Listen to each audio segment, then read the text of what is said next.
Mina olen Hanno Jarvet, räägin teile täna otsustamisest. Kell on 8:30, ühikas, heliseb äratuskell. Härkavad härrasmehed erinevatelt kursustelt. Esmakursuslane ütleb, mehed, kell on 8:30, ruttu loengusse. Teise kursuslane ütleb, mis loengusse, lõpeta ära, magame edasi. Lõuna ajal vaatame, kindlasti lähme loengusse. Kolmanda kursuse mees ütleb, hulluks läinud mehed, me magame ja lõuna ajal vaatame, mis me üldse teeme. Neljanda kursuse mees ütleb, ei, te olete täitsa valesti aru saanud, mis me ikka vaatame. Me magame edasi, lõunal tõuseme ülesse, lähme poodi, ostame midagi, et oleks veidi värskem olla. Ja vaidlevad, viienda kursuse tudeng ütleb, aitab mehed, mõttetu vaidlus. Võtame, viskame kulli kirja, nii on kõige lihtsam otsustada. Kui tuleb kull, magame edasi, lähme pärast, ostame midagi juua. Kui tuleb kiri, magame edasi ja vaatame, mis teha saab.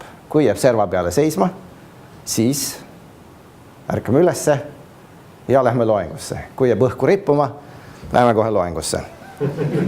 Kõige lihtsam viis otsustamiseks on visata kulli kirja. Võib tunduda meile nii ja naa, tegelikult väga hea võimalus mingi otsus ära langetada ning sellega edasi minna. Kuljakirja viskamisel mõte on selles, et võtate mündi kätte, teil on A ja B variant, C-d ja D-d ma ei soovita, ehk siis jääb serva peale või jääb õhku rippuma, neid ei ole vaja arvata. Võtate selle, viskate õhku, panete käe peale ja mõtlete, kumba te tegelikult ootate, et see nüüd tegelikult tuleks. Siis vaatate siia alla ja mõtlete, kas te olete sellega rahul või mitte. Samamoodi langetas otsuse kuningas Saalomon.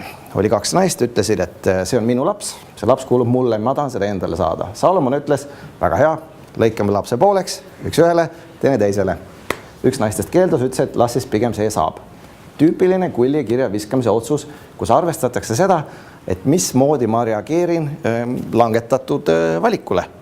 Aitab meie irratsionaalset poolt hästi välja tuua.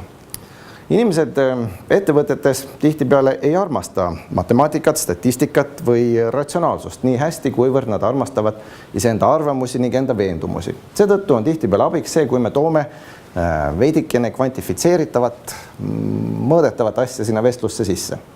Enamus konflikte ettevõtetes tekivad kahelt pinnalt. Üks on konfliktid eesmärkide üle, mida me peame tegema, kas me läheme Tartusse või me läheme Pärnusse.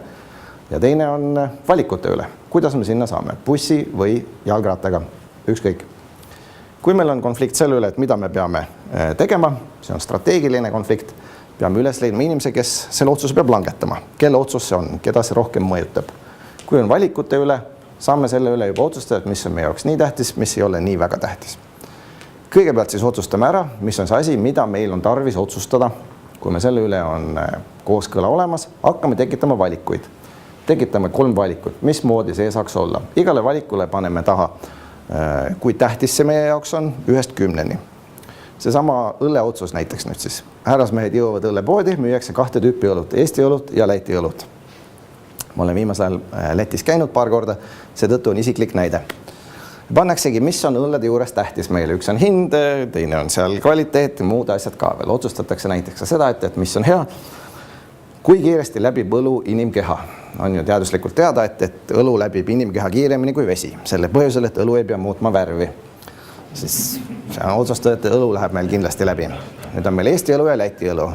Kumb läheb kiiremini läbi? Kas Eesti õlu inimkehast või Läti õlu inimkehast? Mis te arvate? Läti oma läheb läbi ja miks? Maitset ei pea muutma. Täpselt nii, Läti õlu ei pea maitset muutma. Võin ma isiklikust kogemusest öelda. Sa esined Riias ka või? Def Clubis käisin rääkimas. Oli väga meeldiv. Päris palju inimesi oli kohal. See on siis asjad, mis pannakse kriteeriumiks sinna ja korrutatakse läbi. Näiteks, et õlle läbimiskiirus on minu jaoks tähtsusega 70. Ja siis võrdleme niimoodi, et Eesti jääb kohe kõvasti alla, üks saab 10, teine saab 5. Ja siis korrutame need läbi, meil tekivad prioriteedid. Võtame 3 prioriteetset ja hindame ka riske. Riskide puhul hindame 2 asja. Kui tõenäoline on, et see asi juhtub ja mis on see tagajärg sellest, et see asi juhtub. Kuivõrd tähtis see meie jaoks on, et mingi asi näiteks läheb viltu. Kui see on väikse tõenäosusega ja kui midagi juhtub, siis on asi päris halb, seetõttu on see suurema punkti summaga.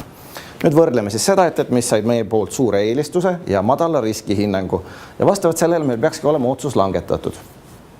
Kui me enda otsust siiski veel ei suuda langetada, oleme mõlemad tulid siis kokku summaga 77, meil on A ja B, võtame jällegi välja enda kuulsa mündi, viskime otsast peale, vaatame, kuidas asi läks.